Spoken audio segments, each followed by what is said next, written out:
প্রিয় ভাইয়েরা, আমি বলেছিলাম যে একদল খেয়ে গিয়েছে আর একদল খাওয়ার জন্য রেডি হয়ে আছে। তো এখানে কি আমি কোনো দলের নাম বলেছি? আমার গত সপ্তাহের যশোরের আলোচনার একটা লাইনকে কেন্দ্র করে আমাদের অনেক রাজনীতিবিদ বন্ধুরা অনেক ক্ষুব্ধ প্রতিক্রিয়া দেখাচ্ছেন। ওই কথাকে নিজেদের গায়ে টেনে, নিজেদের গায়ে মেখে ওনারা ক্ষুব্ধ হয়েছেন। প্রিয় ভাইয়েরা, আমি বলেছিলাম যে একদল খেয়ে গিয়েছে আর একদল খাওয়ার জন্য রেডি হয়ে আছে। তো এখানে কি আমি কোনো দলের নাম বলেছি? বাংলাদেশে 48টা প্রায় নিবন্ধিত রাজনৈতিক দল, কোনো দলের নাম আমি বলিনি। কথাটাকে আমি জেনারেল রেখেছি। দায়ীদের বৈশিষ্ট্যই এটা, দায়ীরা জেনারেলি কথা বলে, যার যেই মেসেজ নেয়ার তারা সেখান থেকে নিয়ে নেয়।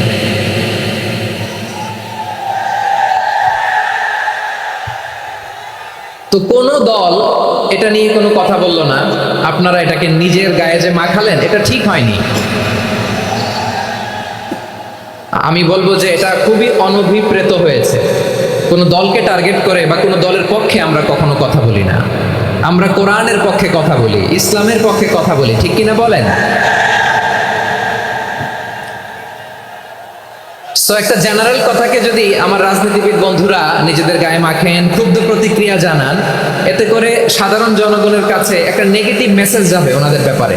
এটা হোক, আমরা চাই না। তো আমার প্রিয় রাজনীতিবিদ বন্ধুদের আমি বলবো, কথাটা ছিল ভেরি জেনারেল, এটা নিজেদের গায়ে মাখানোর কোনো দরকার নাই। আমরা এই যে এক্সিস্টিং যে রাজনৈতিক চর্চা, এটা থেকে আমরা বেরিয়ে আসতে চাই। আমরা চাই না এদেশে চাঁদাবাজি, দখলবাজি থাক, ঠিক কিনা বলেন?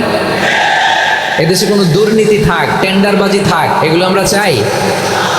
আই হেট পলিটিক্স একটা জেনারেশন আছে, এই বেশিরভাগ জেন জি অফ সিলেট, এরা আই হেট পলিটিক্স জেনারেশন। এরা পলিটিক্সকে পছন্দ করে না। তো কেন করে না, এর দায়ভার আমাদের আছে না নাই? আছে। এবং আমরা দেখেছি ক্ষমতার পালাবদল যখন হয়, এক সরকার যায় আরেক সরকার আসে, তখন দুর্নীতির ফিরিস্তি আমরা জানতে পারি, এর আগে জানতে পারি না। প্রতিটা দলের ভেতরেই আমরা এই বাজে চর্চাটা দেখেছি। সো এখন আমাদেরকে শুধরে নেওয়ার সময় এসেছে। এটা এই সুন্দর সময়, নতুন প্রভাতের বাংলাদেশ, নতুন ভোরের বাংলাদেশ, এই সময় আমরা কাদা ছোড়াছুড়ি যেন না করি। আমাদের শপথ নেওয়ার সময় এসেছে। প্রতিটি দল, নিবন্ধিত 48টি, সবগুলো দলের এখন শপথ নেওয়া উচিত যে আমরা কোনোদিন আর চাঁদাবাজি করব না, টেন্ডারবাজি করব না, দখলবাজি করব না। আমরা সবসময় দেশের পক্ষে থাকবো, সবসময় দেশের পক্ষে থাকবো।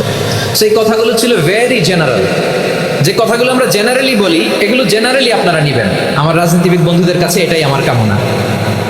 আর এই জাতীয় বার্তা যখন আমরা দেই, তখন যদি আপনি বলেন যে পারলে রাজনীতিতে আসেন, পারলে দল করে দেখান, এটা হইল? আমি কি এরকম কোনো কথা বলেছি? না। আমি একজন মুফাসসিরে কোরআন, আমি একজন আলেম, এর বাইরেও আমার সবচেয়ে বড় পরিচয় আম আ সিটিজেন অফ বাংলাদেশ।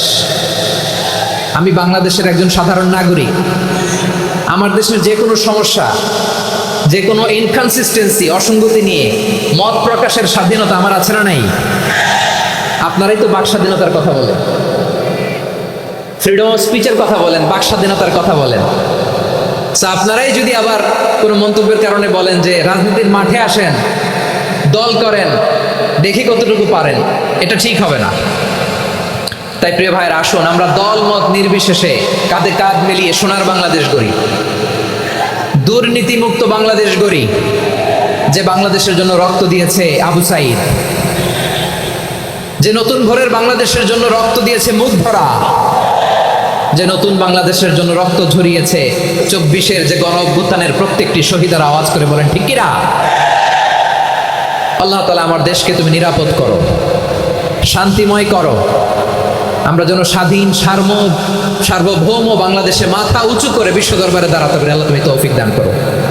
আওয়াজ করে সবাই পড়ি আমিন। প্রিয় ভাইয়েরা, আমি আর কাল বিলম্ব না করে আসুন সরাসরি মহাবিশ্বের মহাগ্রন্থ, মহাবিশ্বয় মহাগ্রন্থ আল কোরআন আল কারীমের তাফসীর শুনি।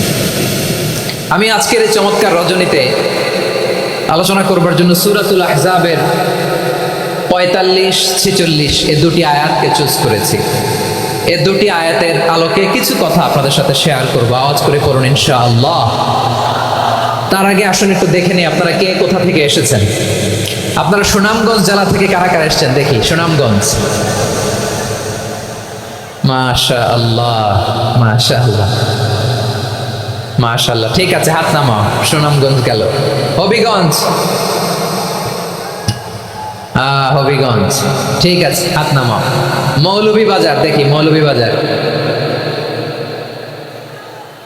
মাশাআল্লাহ, ঠিক আছে। এবার সিলেটের কারা কারা দেখি।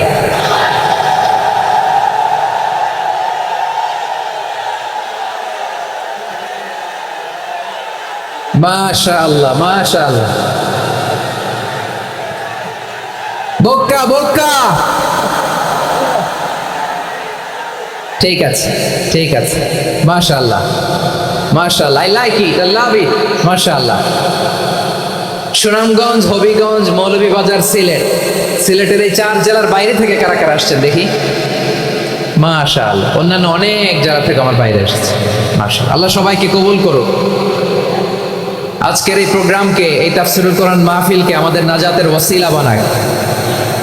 3 দিন ব্যাপী দেশের প্রথিত যশা অত্যন্ত বিজ্ঞ প্রাজ্ঞ ওলামারা যে সমস্ত আলোচনা দিক নির্দেশনা এই মঞ্চ থেকে আমাদের জন্য রেখেছেন, আমরা যেন সেগুলোর উপর আমল করতে পারি। আল্লাহ তৌফিক দান করুন।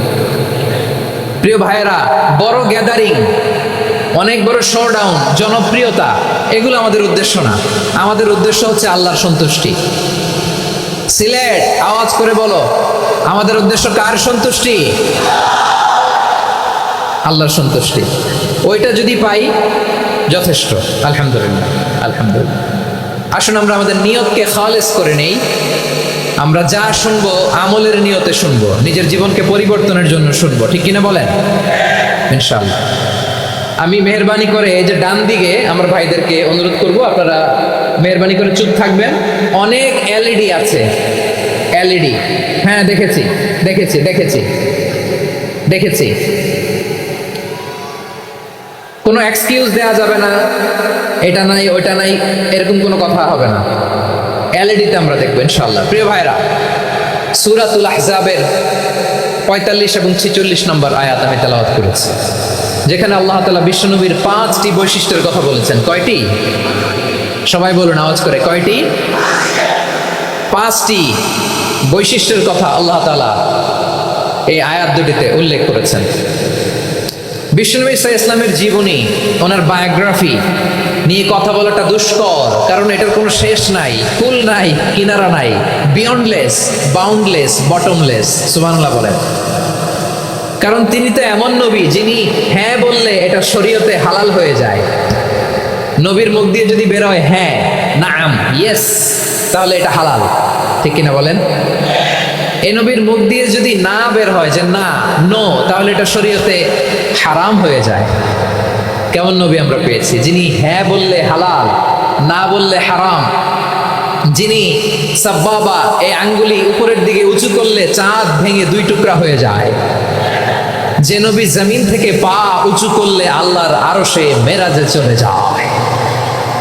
এমন নবীর উম্মত আমরা হয়েছি। যে নবীকে বাদ দিলে কোরআন বোঝা যায় না, কারণ এই নবীর উপরই কোরআন নাজিল করেছে কে? এই নবীকে বাদ দিলে হাদিস বোঝা যায় না, কারণ হাদিস তো এই নবীর মুখনিসৃত পবিত্র বাণী। সুবহানাল্লাহ পড়েন। এই নবীকে বাদ দিলে জান্নাত চিনা যায় না,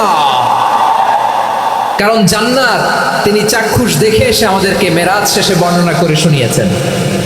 এই নবীকে বাদ দিলে জাহান্নাম চেনা যায় না, এই নবীকে বাদ দিলে আমার রবকে চেনা যায় না, ঠিক কিনা বলেন?